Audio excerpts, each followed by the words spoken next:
나는 전능하신 아버지 하나님 천지의 창조주를 믿습니다. 나는 그의 유일하신 아들 우리 주 예수 그리스도를 믿습니다. 그는 성령으로 잉태되어 동정녀 마리아에게서 나시고 본디오 빌라도에게 고난을 받아 십자가에 못 박혀 죽으시고 장사된 지 사흘 만에 죽은 자 가운데서 다시 살아나셨으며 하늘에 오르시어 전능하신 아버지 하나님 우편에 앉아 계시다가 거기로부터 살아있는 자와 죽은 자를 심판하러 오십니다. 나는 성령을 믿으며 거룩한 공교회와 성도의 교제와 죄를 용서받는 것과 몸의 부활과 영생을 믿습니다. 아멘.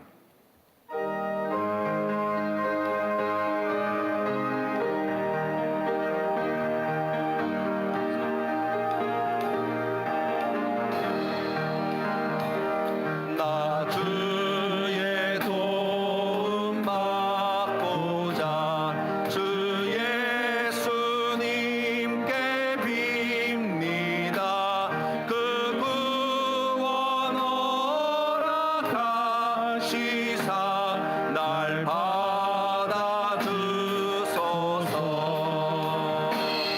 내 모습 이대로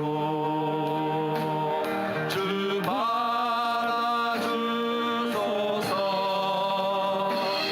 날 위해 돌아가신 주 날 받아주소서.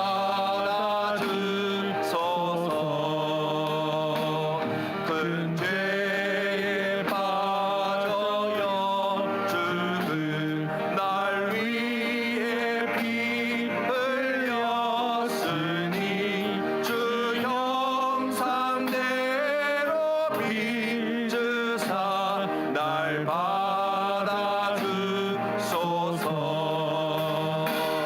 내 모습 이대로 주 받아주소서. 날 위해 돌아가신 주 날 받아주소서.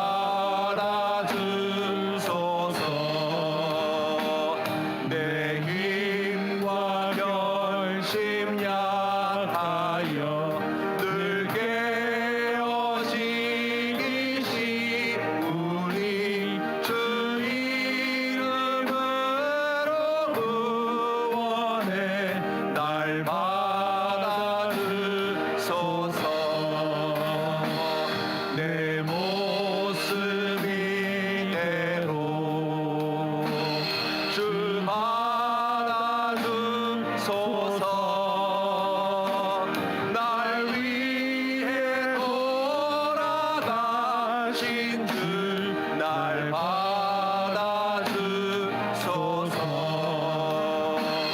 내 주님 서신 발 앞에 나 꿇어드렸으니 그 크신 역사 이루게 날 받아주소서.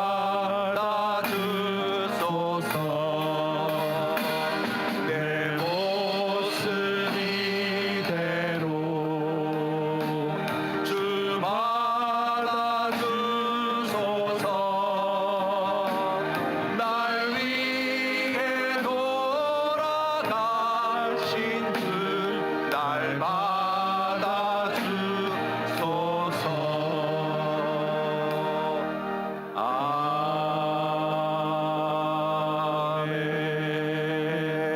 아멘.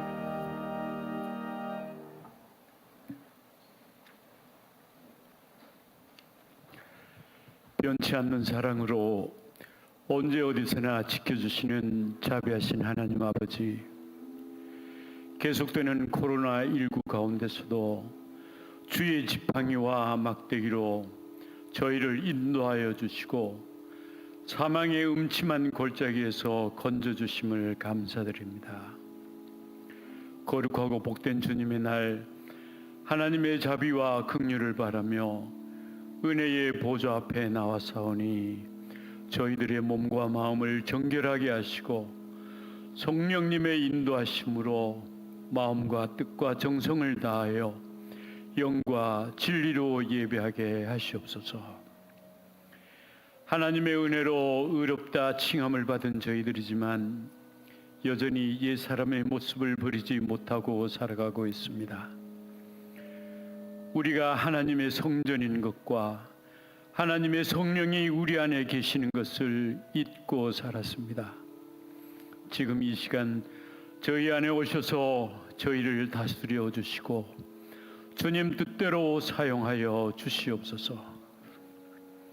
말씀 선포하실 목사님을 성령의 능력으로 붙드시고 말씀을 사모하는 모든 성도들께 은혜 충만한 말씀으로 하나님의 뜻을 알게 하시고 말씀대로 순종하며 실천하는 저희들 되게 하시옵소서. 찬양으로 영광 돌리는 남성 중창단의 찬양을 기쁘게 받아주시고 저희들에게도 은혜가 넘치게 하시옵소서. 너희가 온 마음으로 나를 구하면 나를 찾을 것이요 나를 만나리라고 말씀하신 하나님 아버지, 경제적인 문제로, 건강의 문제로, 자녀들의 문제로 여러 가지 기도의 제목들을 가지고 눈물로 기도하며 애통하는 성도들이 있습니다. 만나와 메추라기로 구름 기둥과 불 기둥으로 이스라엘 백성을 먹이시고 지키셨던 전능하신 하나님께서 그들의 간구와 기도를 들으시고 응답하여 주시고 기도의 제목들이 하나님의 뜻대로 이루어지게 하시옵소서.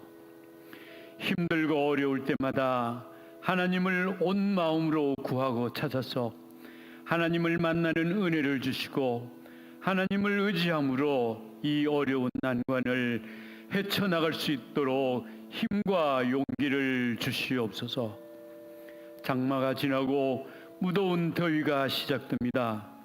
더운 날씨에 병약한 지체들과 어르신들의 건강을 지켜주시고 성도들의 가정마다 하나님 말씀으로 하나 되어 매일매일 기쁨과 감사함이 넘치게 하시옵소서. 코로나로 인해 많은 변화가 일어나고 있습니다. 무엇보다도 우리 자녀들의 세대가 신앙이 무너지지 않도록 붙들어 주셔서 이 세대를 본받지 않고 하나님의 기뻐하시고 선하신 뜻이 무엇인지 분별하게 하여 주님 오실 때까지 하나님 나라를 이어갈 일꾼들로 미래의 주인공들로 자라게 하시옵소서. 멀리 타국에서 피땀 흘리신 선교사님들을 축복하시고 힘들고 어려운 가운데서도 넉넉히 이기고 승리하게 하시옵소서. 친구 되신 주님께서 외롭지 않게 하시고 필요를 채워주시고 동행하여 주시옵소서. 사명 감당하는 교역자들과 교사들과 봉사하는 귀한 손길들을 축복하시고 영상으로 예배하는 성도들과 함께 예배드리지 못하는 성도들께 같은 은혜로 채워주시기를 간절히 바라옵고 거룩하신 예수님의 이름으로 기도드리옵나이다. 아멘. 오늘 우리에게 주신 하나님 말씀은 사사기 3장 31절부터 4장 5절까지 말씀입니다. 우리 같이 하나님 말씀 봉독하겠습니다. 사사기 3장 30절부터 4장 5절까지 말씀입니다. 우리 다 같이 하나님 말씀 한 목소리로 봉독하겠습니다. 시작. 에훗 후에는 아나세 아들 삼갈이 있어 소모는 막대기로 블레셋 사람 600명을 죽였고 그도 이스라엘을 구원하였더라. 에훗이 죽으니 이스라엘 자손이 또 여호와의 목전에 악을 행하매 여호와께서 하솔에서 통치하는 가나안 왕 야빈의 손에 그를 파셨으니 그의 군대 장관은 하로셋 학고임에 거주하는 시스라요. 야빈 왕은 철병거 900대가 있어 20년 동안 이스라엘 자손을 심히 학대하였으므로 이스라엘 자손이 여호와께 부르짖었더라. 그때에 라피도의 아내 여선지자 데보라가 이스라엘의 사사가 되었는데 그는 에브라임 산지 라마와 베델 사이 데보라의 종려나무 아래에 거주하였고 이스라엘 자손은 그에게 나아가 재판을 받더라. 아멘.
예, 약점이 강점이다라는 제목으로 하나님 말씀 전하겠습니다. 오늘 우리가 함께 봉독한 성경 말씀에는 총 3명의 사사의 이름이 등장합니다. 그 첫 번째는 이스라엘의 두 번째 사사인 에훗, 그리고 세 번째 사사인 삼갈, 그리고 네 번째 사사인 드보라의 이름이 등장합니다. 이들의 공통점을 하나 이야기한다면 이 사람들 모두가 다 약점이 많은 사람이라는 것을 알 수 있습니다. 우리가 오늘 살펴보진 않았지만 이름만 우리가 읽었습니다만은 에훗이라고 하는 사람은 우리 3장 12절부터 시작해서 30절까지 그 내용이 나와 있는데, 이 에훗은 모압 왕 에글론이 이스라엘을 다스리던 때에 하나님께서 세우신 사사로 부름을 받아서 그 귀한 사명을 감당하였다라는 내용이에요. 특별히 이스라엘 백성들이 이 에글론에게 바칠 곡물, 그 곡물을 거두어다가 이 에글론 왕에게 갖다 주는 일을 했던 사람으로 알려져 있습니다. 그런데 이 에훗을 소개하는 말씀에 보니까 이 에훗을 이렇게 소개하고 있습니다. 그를 베냐민 사람 게라의 아들 왼손잡이 에훗이라고 소개하는 거예요. 이 베냐민 지파라고 이야기할 때 이 베냐민이라고 하는 이름의 뜻은 오른손의 아들이라는 뜻을 가지고 있어요. 그런데 이 에훗은 베냐민 지파, 다시 말하면 오른손의 아들 집안에서 태어났음에도 불구하고 그는 왼손잡이다라고 나와 있습니다. 그가 실제로 우리 오늘날 이렇게 왼손 쓰시는 분들처럼 왼손잡이여서 왼손잡이가 아니라 오른손을 쓰지 못하는 사람이라는 거예요. 장애를 안고 있다는 사람이에요. 조금 더 확장해서 생각해 보면 그 베냐민이라고 하는 이름, 그 지파의 이름을 먹칠하는 사람, 그 이름에 걸맞지 않는 사람이 바로 에훗이다라고 우리가 이야기할 수 있습니다. 그 다음에 우리가 오늘 살펴본 31절 말씀에 단 한 절의 말씀인데 삼갈이라고 하는 사사가 소개되어 있습니다. 이 사람도 매우 독특한 사람인데요. 성경에 나와 있는 여러 사사들을 우리가 대사사, 소사사 이렇게 편의상 분류를 합니다. 그 분류하는 기준은 이 사사기 말씀의 분량이 어느 정도 되어지느냐를 가지고 많은 사사는 대사사라 그러고 짧은 사사는 소사사라 그러는데, 한 절만 나와 있는 이 삼갈이야말로 모든 사사들 가운데 아마 가장 작은 사사가 아닐까, 우리가 그렇게 생각해 볼 수 있습니다. 이 사사 삼갈을 성경 말씀에는 아낫의 아들 삼갈 이렇게 소개하고 있어요. 이 아낫이라고 하는 말의 뜻은 이스라엘 백성들의 가운데 이름이 아니에요. 이 아낫이라고 하는 것은 그 주변에서 섬기는 아낫신을 가리키는 이름입니다. 다시 말하면 아낫신을 섬기던 아낫신을 섬기던 삼갈, 이런 뜻을 가지고 있는 거예요. 다시 말하면 이 사람은 외국인이에요. 이방인이에요. 그러니까 이스라엘 백성들 가운데 어떤 연유로 들어왔는지 모르지만 이 가나안 땅에서 정착하게 되었고 그곳에서 살다가 하나님을 믿었던 사람, 그리고 그 가운데에 하나님께서 택하여 사사로 세운 사람, 우리가 그렇게 이야기할 수 있습니다. 왜 하나님께서 이방인이었던 이 삼갈을 사사로 부르셨나라고 이야기할 때 우리가 앞에서 살펴본 대로 이스라엘 백성들의 영적인 흐름을 우리가 생각해 볼 수 있어요. 이 사사시대의 이스라엘 백성들의 영적인 흐름은 여호수아가 죽고 난 뒤에 급속한 가나안화가 되고 있던 때예요. 그러니까 가나안화가 되고 있던 이때, 그러니까 하나님의 선택하신 백성들이 가나안 백성처럼 변질되어지고 있을 때 하나님께서는 이스라엘 백성이 아닌 이방인을 통하여서 하나님의 택하신 선민 이스라엘을 구원하시려고 삼갈을 세우셨다는 거예요. 그리고 이 삼갈이 그 귀한 사명을 감당할 때 그가 가지고 있던 무기가 소모는 막대기라고 나와 있어요. 사실 뒤에 나와 있는 블레셋 군대는 이 철기 문명을 가지고 있던 때입니다. 그런데 이때 당시만 하더라도 이스라엘 백성들 가운데는 이 철로 된 무기를 가지고 있잖아요. 성경 말씀에 보시면 사무엘상에 가서야 비로소 이제 철기 그 무기가 등장을 합니다. 그 말은 무슨 말씀이냐면 이때 당시에 블레셋을 상대하여서 소모는 막대기를 들고 맞서 싸웠던 이 삼갈은 그때 당시 최첨단 무기인 철기 무기를 가지고 있던 블레셋 앞에 그냥 나무 지팡이 하나 들고 맞서 싸웠다는 이야기예요. 그리고 그 나무 지팡이도 그냥 우리가 일상생활에서 늘 사용해왔던 농부가 농사를 짓고 또 목축업자들이 소나 양을 칠 때 사용하였던 그 막대기라는 거예요. 그냥 임시 변통으로 쓸 수 있는 그러한 조그만 막대기에 불과하다고 할 수 있어요. 그런데 하나님께서 그러한 막대기를 들고 있는 이 삼가를 들어쓰여서 이 철기 무기를 가지고 있는 블레셋 군대 600명을 무찌르게 하셨다는 거예요. 그 뒤에 이어서 우리가 살펴본 말씀에 보시면 바로 여사사 드보라의 이야기가 나옵니다. 그때 당시, 지금으로부터 약 한 3,000년 전 이야기입니다. 그때 당시에 사실은 남성 중심의 가부장적인 사회, 뭐 이렇게 우리가 쉽게 가정해서 생각해 본다면 여자가 여자의 몸으로, 여자의 홀몸으로 이 민족을 갖다가 이끄는, 그리고 특별히 전쟁을 수행하는데 앞장서는 일을 감당한다는 것은 사실은 쉬운 일이 아니었을 거예요. 그런데 드보라 사사는 그 일을 감당했다는 거예요. 그런데 성경 말씀에 보시면 이 드보라 사사의 적이 되었던 이 야빈과 그리고 시스라의 이야기가 나오는데, 이들은 성경 말씀에 보니까 철병거 900승을 가지고 있던 사람이에요. 남자요, 군사요, 그리고 군대를 이끄는 군대 장관이요, 그들이 가지고 있던 무기는 철병거 900승을 가지고 있는 그들 앞에 지금 드보라는 여성의 몸으로 사실은 아무런 무기도 가지고 있지 않은 채, 그리고 하나님께서 사명을 주셔서 그 사명을 감당하고 있었다라고 말씀하고 있어요. 그런데 어떻게 보면 매우 취약한 약점과 단점들을 많이 가지고 있었음에도 불구하고 성경이 우리에게 말씀해 주시는 것은 무엇입니까? 그 모든 대적들을 물리쳤다는 거예요. 삼갈은 블레셋 군대를, 그리고 에웃은 모압 군대를, 그리고 드보라는 가나안 군대를 물리쳤다는 거예요. 우리가 잘 알고 있는 유명한 스포츠 스타들이 있습니다. 그 가운데에 우리가 영화에서 보는 그 어벤져스에 나와 있는 그 어벤져스 멤버들처럼 그 모든 스포츠 선수들 가운데 단연 발군의 실력을 드러내는 그러한 스포츠 선수들이 있어요. 특별히 사회 저변에 이렇게 그러한 저변이 잘 깔려 있지 않음에도 불구하고 세계적인 성적을 거둔 그런 선수들이 있죠. 우리가 잘 알고 있는 피겨스케이팅의 김연아 선수와 같은 그런 인물들 말입니다. 뿐만 아니라 여자 스피드 스케이팅의 이상화 선수와 같은 그런 선수들도 정말 대한민국에서 날 수 없는 인물들이에요. 사실 뭐 피겨스케이팅 선수가 우리나라에 뭐 많은 건 아니잖아요. 그렇다고 프로팀이 있는 것도 아니고요. 뭐 스피드 스케이팅도 사실은 마찬가지예요. 뭐 유럽에 있는 네덜란드라든지 뭐 이런 서구권의 그런 이 신체 조건이 좋은 여자 선수들에 비하면 이상화 선수는 사실은 너무나 왜소한 체격이거든요. 그런데 지금은 은퇴하였지만 한때 세계 최강의 스프린터로 이름을 날렸죠. 뿐만 아니라 우리가 잘 알고 있는 박태환 선수가 있습니다. 수영 선수죠. 뭐 지금 이제 거의 뭐 은퇴했어요. 그런데 이 사실 박태환 선수가 우리가 잘 알고 있듯이 2008년도 베이징 올림픽에서 금메달을 따고 그 전에 도하 아시안 게임에서 뭐 3관왕을 하고 그 전에 뭐 세계 선수권 대회에서 그 1등을 하고 했던 경력들을 이제 보여주는데요.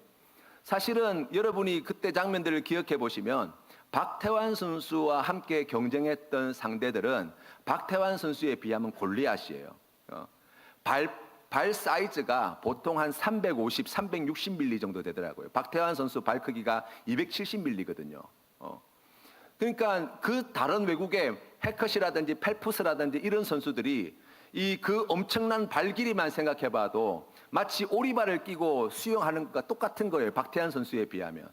신장의 차이도 굉장합니다. 박태환 선수 키가 183밖에 안 돼요. 그런데 세계적인 선수들, 뭐 펠프스나 이런 선수들은 193, 뭐 198, 뭐 이런 선수들이에요.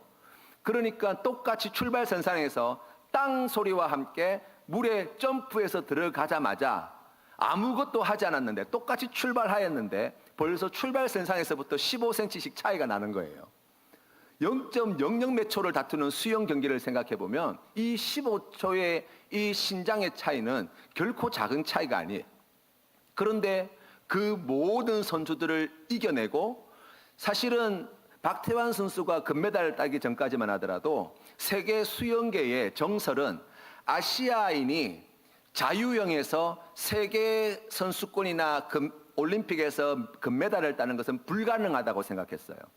왜냐하면 이미 벌써 신체 조건부터 시작하여서 사회 그런 수영 인프라라든지 아니면은 그런 선진국에서나 이렇게 좋은 시설에서 좋은 훈련을 받아서 기록을 낼 수 있는 경기인데, 뭐 그렇게 생각해 보면 사실은 이 서구권의 선수들을 갖다가 아시아에서 이긴다는 것은 거의 불가능하다가 정설이었어요. 그런데 박태환 선수가 최초로 자유형 400m에서 금메달을 땄고, 그 뒤에 이제 순양이나 그런 선수들이 등장하게 되어진 거예요. 그러니까 사실 세계적인 선수라고 해도 과언이 아니죠. 그런데 여러분, 박태환 선수가 처음 태어날 때부터 그렇게 수영을 잘한 사람이 아니에요. 처음 태어날 때부터 그렇게 수영을 잘하는 좋은 신체 조건을 가지고 있던 사람이 아니에요. 박태환 선수가 수영을 시작하게 된 이유는 어릴 때 천식을 너무 심하게 알아서예요. 의사 선생님이 수영이 천식에 도움이 된다고 하셔서 어머니가 5살 난 박태환 선수를 데리고 수영장에 갔다는 거예요. 이 천식이 워낙 심해서 이제 거기에 조금 치료하는 데 도움이 될까 싶어서 수영을 시작했는데, 수영을 시작하고 보니까 재능이 보여서 그래서 선수 생활을 시작한 거예요. 박태환 선수의 어린 시절은 그렇게 유복하지 못했어요. 행복하지 못했습니다. 어머니가 초등학교 때 암 판정을 받고 투병 생활을 합니다. 초등학생이었던 박태환 선수가 어머니가 암으로 투병 생활을 한다는 것이 너무 마음이 아파서 신문팔이를 했어요. 왜냐하면 신문팔이 해가지고 나오는 그 얼마 되지 않은 돈을 가지고 엄마한테 약 사주겠다고 그렇게 했다는 거예요. 아버지는 사업을 하셨는데 사업이 잘 되지 못했어요. 어머니는 병치레 하고 있지 아버지는 사업이 잘 안 되어서 사실은 어린 시절 박태환 선수는 수영을 포기할 만한 그러한 여러 번의 위기를 겪습니다.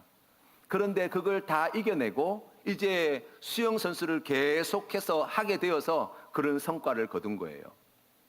만약 박태환 선수가 자신의 인생을 돌아보면서 아이고 나는 천식도 있고 엄마는 지금 이 암에 걸려가지고 투병 생활을 하고 있고 아버지는 사업이 잘 안 돼가지고 경제적인 여건이 너무나 힘든데 거기에 마음이 꽂혀 있었다고 한다면 더 이상 수영 선수로 존재하지 못했을 거예요. 여러분, 세상에는 약점이 없는 사람이 없어요. 겉보기에는 멀쩡해 보이고 대단해 보이고 훌륭해 보이지만 그가 살아온 삶의 이력을 쭉 들어보면 정말 남모를 아픔과 상처와 또 지금 현재도 감당할 수 없는 버거운 짐을 지고 살아가는 사람들이 얼마나 많은지 모릅니다. 여러분, 우리가 인생을 살아가면서 강점이라 이야기할 수 있는 것은 이런 거예요. 자신이 의지할 수 있는 것, 이게 바로 자신에게 강점이 되어집니다. 어떤 사람은 배운 학식이 자신에게 강점이 되기도 하죠. 어떤 사람은 젊음이 강점이 되기도 하고 어떤 사람은 부모님이 자기의 의지할 만한 힘이 되어서 강점이 되기도 하고 어떤 사람은 자신의 집안이 뭐 그런 것들이 강점이 되기도 하죠. 그에 비해서 약점이라고 하면 이렇게 정의할 수 있어요. 자신을 위태롭게 만드는 모든 것. 여러분, 우리가 세상을 살아갈 때 나를 위태롭게 만드는 많은 것들이 있음을 잘 압니다. 하다못해 내 성격만 하더라도 마음에 안 들 때가 얼마나 많은지 몰라요. 우리 집안의 뭐 배경이나 우리 부모님이나 또는 우리가 가지고 있는 내가 가지고 있는 소유나 혹은 내가 가지고 있는 뭐 학식이나 뭐 내 건강이나 그 여러 가지 것들 말이에요.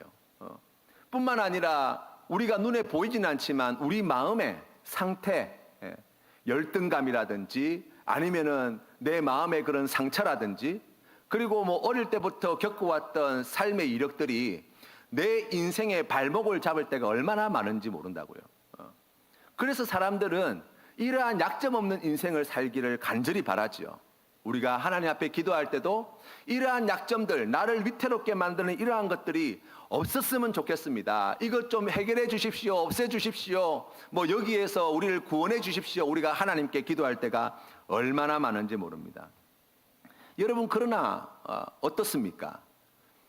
내 인생에 의지할 만한 것들도 있고 내 인생을 위태롭게 할 만한 것들도 많이 있지만 우리가 애쓰고 노력한다고 하여서 나를 위태롭게 할 만한 그 모든 것들이 다 사라진 멸군 상태와 같은, 진공 상태와 같은 그런 인생을 살아갈 수 있습니까? 없어요. 그런 인생을 살아가는 사람은 아무도 없어요.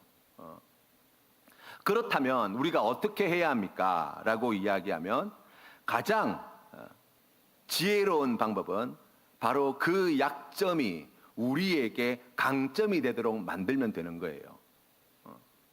내 삶을 위태롭게 만들었던 것들이 오히려 내 삶의 힘이 되도록 만들어주면 된다는 거예요.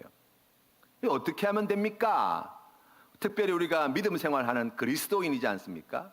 예수님을 믿는 믿음 생활을 해나갈 때 우리가 믿음으로 하나님 앞에 신앙생활을 이어가는데, 그럼에도 불구하고 우리 안에 있는 여러 가지 이러한 약점들, 내 삶을 위태롭게 만드는 이러한 헤아릴 수 없는 많은 것들을 그럼 어떻게 나에게 강점으로 만들 수 있습니까? 라고 이야기할 때 그 첫 번째 방법은 약점을 하나님 앞과 사람 앞에서 인정하는 것이 지혜예요. 예수님께서 여리고 가까이 가셨을 때에 한 소경을 만납니다. 그는 길가에 앉아서 구걸하던 사람이었어요. 예수님이 지나가신다는 사람들이 이야기를 듣고 다윗의 자손 예수여 나를 불쌍히 여기소서라고 부르짖습니다. 사람들이 조용히 하라고 말하였지만 그는 입을 다물지 않았어요. 더 큰 소리로 주님의 이름을 불렀어요. 우리 주님께서 불을 부르셨습니다. 그리고 그에게 이렇게 질문하시죠. 내게 무엇하여 주기를 원하느냐? 만약 이 소경이 이 이야기를 듣고 주님, 오늘 저녁에 맛있는 음식을 좀 먹고 싶습니다. 쇠고기를 실컷 먹고 싶습니다. 혹은 돈을 좀 많이 벌었으면 좋겠습니다. 이런 이야기를 한 게 아니에요. 그는 예수님께서 무엇하여 주기를 원하느냐라고 물으실 때에 그의 대답은 너무나 단순 명료했습니다. 주님, 보기를 원합니다. 라는 거예요. 그 말은 무엇입니까? 주님, 제가 눈이 안 보입니다. 라는 것을 주님께 고백했던 거예요. 우리가 어떻게 하면 나의 약점을 강점으로 바꾸어낼 수 있습니까? 라고 이야기할 때 가장 먼저 해야 될 것, 하나님 앞에 나의 약점을 인정하는 거예요. 하나님, 제가 안 보입니다.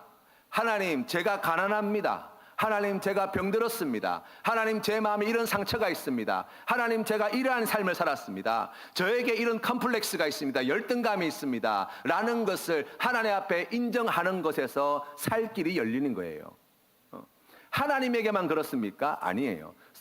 사람에게도 마찬가지입니다. 우리는 생각할 때 다른 사람들이 나의 약점을 몰라주기를 간절히 바라요.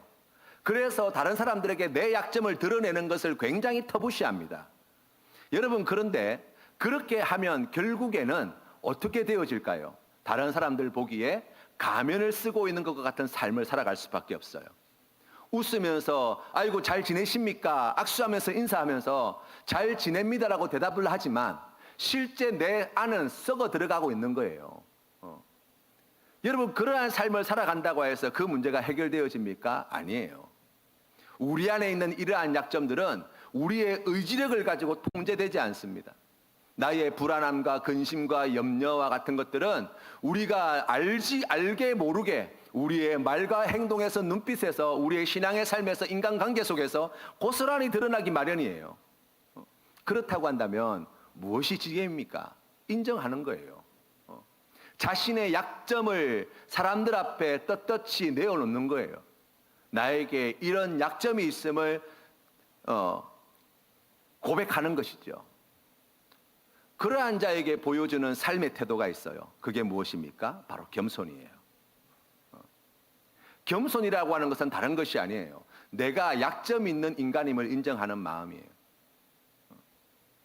겸손이라고 하는 것은 나보다 남을 낮게 여기는 거예요. 여러분 생각해 보십시오. 자기보다 나를 더 낮게 여기는 사람을 싫어할 사람이 누가 있어요? 여러분, 그러나 우리가 얼마나 다른 사람들보다 내가 더 낫다고, 다른 사람들보다 내가 더 훌륭하다고, 내가 더 사람이 괜찮다는 것을 드러내려고 발부둥 치냐고요. 그 마음의 이면은 무엇이 있습니까? 내 약점을 그걸로 자꾸 감추어 보고 싶다는 거예요.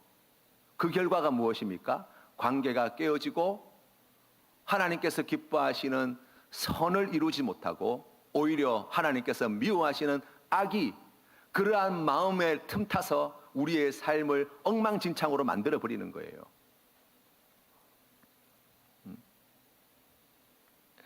두 번째로 약점보다 하나님의 은혜를 더 크게 보는 믿음의 눈이 있어야 돼요. 사도 바울은 사실 다른 사도와 다른 그러한 인생의 경로를 밟습니다. 사도 바울이 사도가 된 것은 예수님을 공생의 기간 동안에 만나서가 아니에요. 그 복음을 듣고 회심하여서 내가 죄인입니다라고 주님 앞에 나와서 회개하고 내가 이제 예수님 잘 믿겠습니다라고 해서 예수님 믿은 사람이 아니에요. 우리가 잘 알고 있듯이 예수님께서 다메섹으로 가던 사도 바울을 만나주시고 그 빛 가운데 계신 주님의 음성을 듣고 이 사도 바울이 그의 인생이 완전히 180도 바뀌어져서 이제 이방인의 사도로 부름받은 사람이라고요. 사실 주님의 입장에서 본다면 또 그리스도인들의 입장에서 본다면 그때 당시에 이방인을 향하여서 그 귀한 사명을 감당했던 사도 바울이 얼마나 귀합니까? 정말 많은 그리스도인들이 있지만 일당 천, 일당 만 이상의 역할을 감당했던 사람이 사도 바울이잖아요. 그런데 그에게도 약점이 있었어요. 그게 무엇입니까? 육신의 가치가 있었어요. 그것을 하나님께 고쳐달라고 3번씩이나 부르짖어 기도하였습니다. 그런데 하나님께서 그 기도를 들어주지 않으셨어요. 주님의 말씀입니다. 나에게 이르시기를 내 은혜가 내게 족하도다. 이는 내 능력이 약한 데서 온전하여 짐이라 하신지라. 그러므로 도리어 크게 기뻐함으로 나의 여러 약한 것들에 대하여 자랑하리니 이는 그리스도의 능력이 내게 머물게 하려 함이라. 그러므로 내가 그리스도를 위하여 약한 것들과 능력과 궁핍과 박해와 공고를 기뻐하노니 이는 내가 그 약한 그때에 강함이라. 아멘.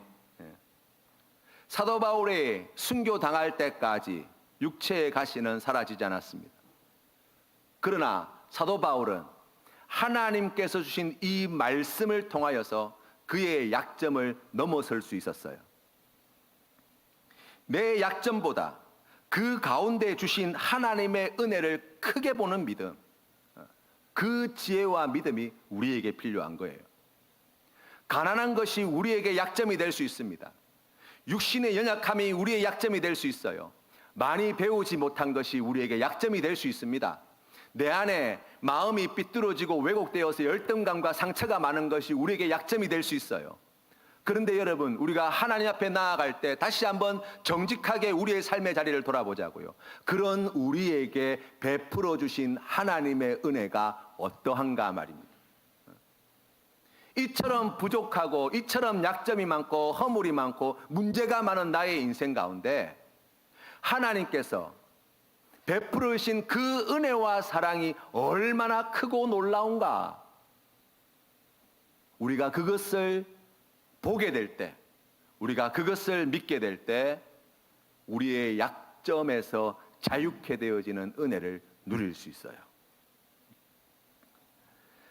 어느 목사님께서 이제 전국적으로 이렇게 집회를 많이 하시는 목사님이신데, 집회를 하러 다니다 보면 이제 수행하는 보통 이제 사역자들을 한 분이 이제 모시고 이제 데리고 같이 갑니다. 왜냐하면 장거리 운전하고 그래야 되니까 이제 그런 여러 가지 뭐 행정적인 일부터 시작해서 이제 수행하는 일들을 맡기는 사역자들을 이제 데리고 이제 같이 전국에 이제 집회를 다니시는 거예요. 이제 이 강사 목사님이 이제 워낙 뭐 유명하신 분이 되다 보니까 교회에서 모실 때 숙소도 아주 좋은 호텔에 식사도 아주 맛있는 것을 이렇게 대접하신다는 거예요. 그런데 같이 수행하는 목사님도 이제 그런 자리가 있으면 숙소도 그냥 같이 또 식사도 목사님하고 같이 이제 보통 교회에서 이렇게 너그러운 마음으로 잘 대접해 주셔서 같이 먹게 된다는 거예요. 그런데 이 목사님 말씀이 그래요.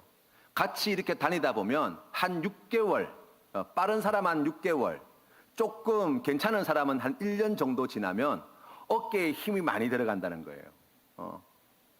그 중에 한 분은 정말 성도 한 분 없는 개척교회를 하시는 정말 가난하고 몸이 아프신 분이었는데, 이 목사님이 자비를 들여가 약을 구해다가 좋은 것 다 해먹이고 그러면서 데리고 와서 이제 교회 사역자로 세우셨다는 거예요. 그리고 수행하는 일을 맡기셨대요.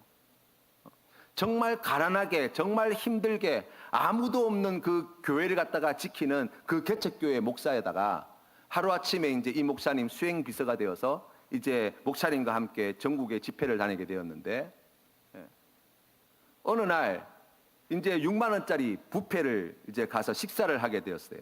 그런데 식사를 하다가 이분이 그 6만 원짜리 뷔페 식당에 가서 음식을 이렇게 집게를 가지고 막 뒤적이면서, 아이고 이거 뭐 6만 원짜리인데 이거 뭐 별 볼 일 없네. 그 돈이 아까워서 내가 먹지. 그러면서 식사를 하시더라는 거예요. 이 목사님이 너무 화가 나가지고 그 길로 바로 자르셨다 그러더라고요.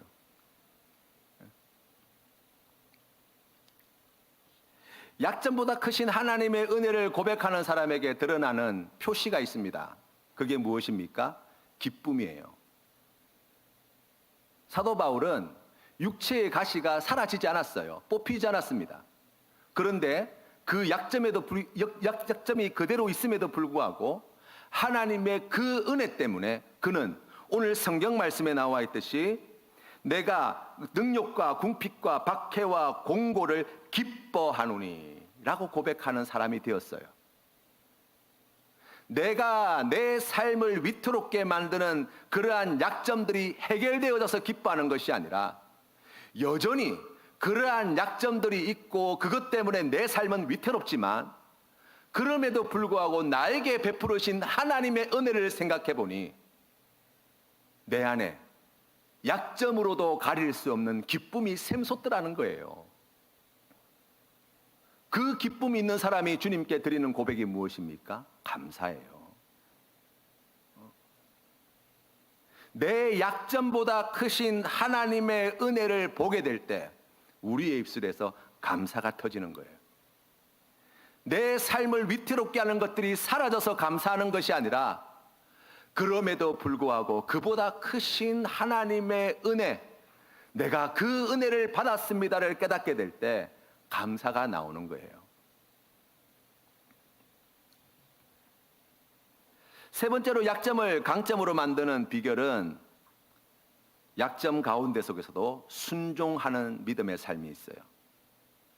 잠언 17장 1절 말씀에 보시면 이런 말씀이 있습니다. 아주 유명한 말씀인데요. 마른 떡 한 조각만 있고도 화목하는 것이 제육이 집에 가득하고도 다투는 것보다 나으니라 라고 말씀하고 있어요. 어떻게 보면 가난이라고 하는 것은 매우 큰 약점이 될 수 있죠. 우리의 삶의 뿌리를 흔들어 놓는 위태롭게 만드는 것이 될 수 있습니다. 이 잠언 17장 1절 말씀을 오늘 약점과 강점이라는 것을 주제로 가지고 조금 바꾸어서 읽어보면 이렇게 이야기할 수 있어요. 약점이 있고도 하나님의 말씀에 순종하여 화목하는 것이 강점이 많고도 하나님 말씀에 순종하지 않고 다투는 것보다 나으니라 라는 말씀이에요. 데살로니가후서 2장 20절 말씀에 하나님께서는 이와 같은 말씀을 우리에게 주십니다. 큰 집에는 금그릇과 은그릇뿐 아니라 나무그릇과 질그릇도 있어 귀하게 쓰는 것도 있고 천하게 쓰는 것도 있나니 그러므로 누구든지 이런 것에서 자기를 깨끗하게 하면 귀히 쓰는 그릇이 되어 거룩하고 주인의 쓰임에 합당하며 모든 선한 일에 준비함이 되리라. 또한 너는 청년의 정욕을 피하고 주를 깨끗한 마음으로 부르는 자들과 함께 의와 믿음과 사랑과 화평을 따르라. 아멘. 우리는 질그릇일 수 있습니다. 금그릇이 아닐 수 있어요. 약점 많은 인생일 수 있어요. 문제 많은 인생일 수 있어요. 내 삶을 위태롭게 할 만한 많은 문제들을 안고 살아가는 삶일 수 있습니다. 그러나 하나님께서 질그릇과 같은 우리를 사용하신다는 거예요. 하나님께서 우리를 통하여서 기뻐하시는 그 일을 감당하게 하신다는 거예요. 그래서 오늘 데살로니가후서 2장 22절 말씀에 주를 깨끗한 마음으로 부르는 자들과 함께 의와 믿음과 사랑과 화평을 따르라. 이 말씀 무슨 말씀입니까? 순종하라는 거예요. 그 귀한 뜻에 순종하게 되면 주인의 손에 비록 질그릇이지만 귀하게 쓰임받게 될 것이라고 말씀하시는 것입니다. 우리 예수님은 어떻습니까? 우리 예수님도 약점이 매우 많은 분이었습니다. 이사야서 53장 2절 말씀에 보니까 우리 예수님을 이렇게 예언하고 있어요. 그는 주 앞에서 자라나기를 연한 순 같고 마른 땅에서 나온 뿌리 같아서 고운 모양도 없고 풍채도 없은즉 우리가 보기에 흠모할 만한 아름다운 것이 없도다. 이 말씀은 무슨 말씀입니까? 예수님의 몰골이 흉하다는 이야기입니까? 아니요. 그보다 조금 더 우리가 깊이 생각해 보면 우리 눈에 보기에 장점이 없는 인생이라는 거예요. 강점이 없는 인생이라는 거예요. 집안 그렇지요. 사실 우리 예수님께서 가지고 있는 직업이 그렇지요. 출신이 갈릴리예요. 그때 당시에 사실은 이방인처럼 대우하던 동네잖아요. 뭐 그렇게 생각해 보면 사실은 사람들 앞에 딱히 내세울 게 아무것도 없는 사람이에요. 그런데 강점이라고는 찾아볼 수 없는 우리 예수님께서 어떻게 하셨습니까? 우리의 구원자가 되셨어요.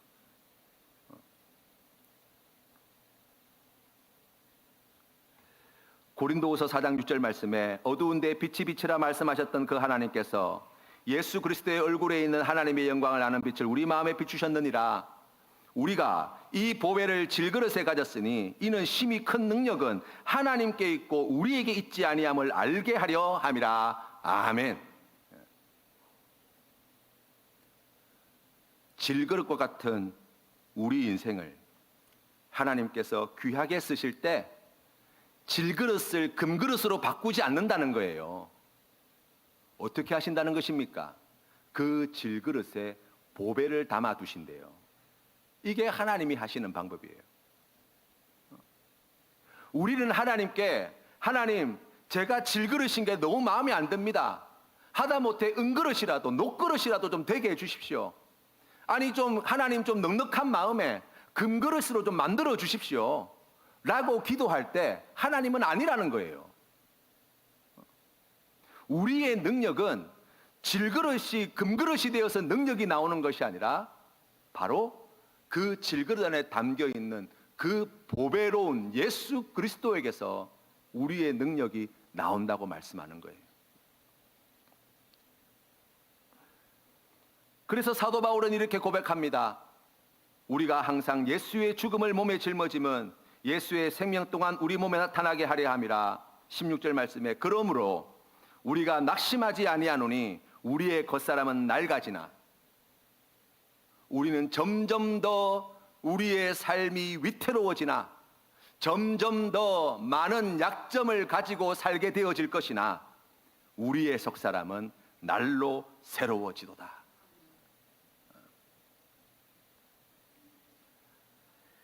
나의 약함은 나의 자랑이요 라는 찬양이 있어요. 제가 이 찬양을 듣고 참 은혜를 많이 받았는데요. 그 찬양 가운데 이런 가사가 있습니다. 나의 약함은 나의 자랑이요 나의 실패는 나의 간증이요 나의 아픔은 나의 영광이니 그 부르심을 따라 내가 걸어갑니다. 나 가난함은 나의 상급이요 나 미련함은 나의 자랑이요 나 쓰러짐이 나의 고백이니 그 부르심 따라 내가 걸어갑니다. 약함과 실패와 아픔과 가난과 미련함과 쓰러짐은 우리의 삶을 위태롭게 하는 약점이 될 수 있습니다. 그러나 우리가 그곳에서 주님의 부르심을 따라 순종하며 살게 될 때 우리의 약점이 자랑이 되고 간증이 되고 영광이 되며 그것이 우리의 상급이요 그것이 우리의 자랑이요 우리의 귀한 믿음의 고백의 내용이 될 수 있다고 드리는 찬양이에요. 오늘 우리가 성경 말씀에서 만나는 에훗, 삼갈, 드보라 그의 삶도 다르지 않았습니다. 약점 많은 인생이었고 문제 많은 인생이었고 삶이 매우 위태로운 삶의 자리에 서 있었던 사람이었습니다. 그러나 하나님께서 그 위태로운 자들을 그 약점 많은 자들을 부르실 때에 그들은 기꺼이 주님의 뜻에 순종하였고 그 순종함으로 나아갈 때 오히려 그의 약점을 통하여 하나님의 전능하심이 오히려 그의 약점을 통하여 우리 하나님의 지혜로우심이 오히려 그 약점을 통하여 우리 하나님의 크신 사랑이 역사 가운데 분명히 드러나게 됨을 오늘 성경 말씀은 우리에게 전해줍니다.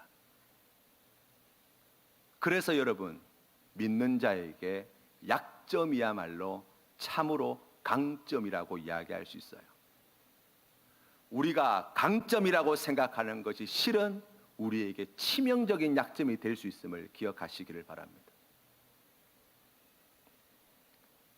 말씀을 맺겠습니다.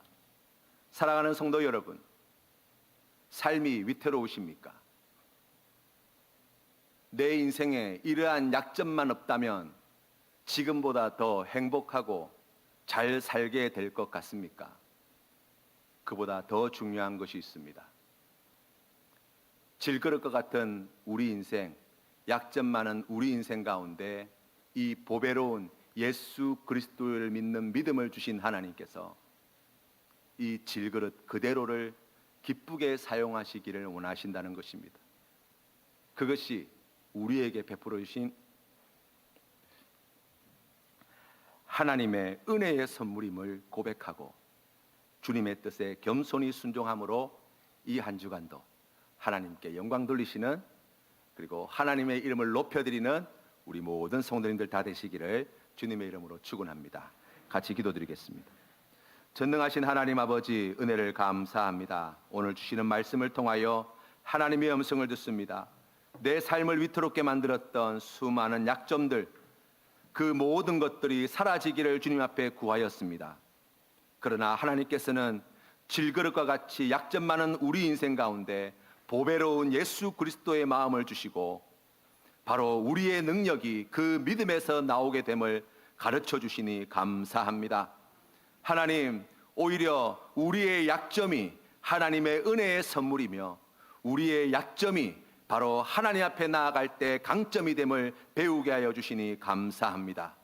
이 믿음으로 주님 앞에 우리의 약점을 겸손히 인정하며 하나님께서 기뻐하시는 그 귀한 말씀에 순종하며 우리 하나님께서 기뻐하시는 그 귀한 믿음의 자리로 나아갈 때 예수 그리스도의 이름만 높여드리는 귀하고 복된 삶을 살아가는 우리 귀한 믿음의 권속들 다 되게 하여 주시옵소서.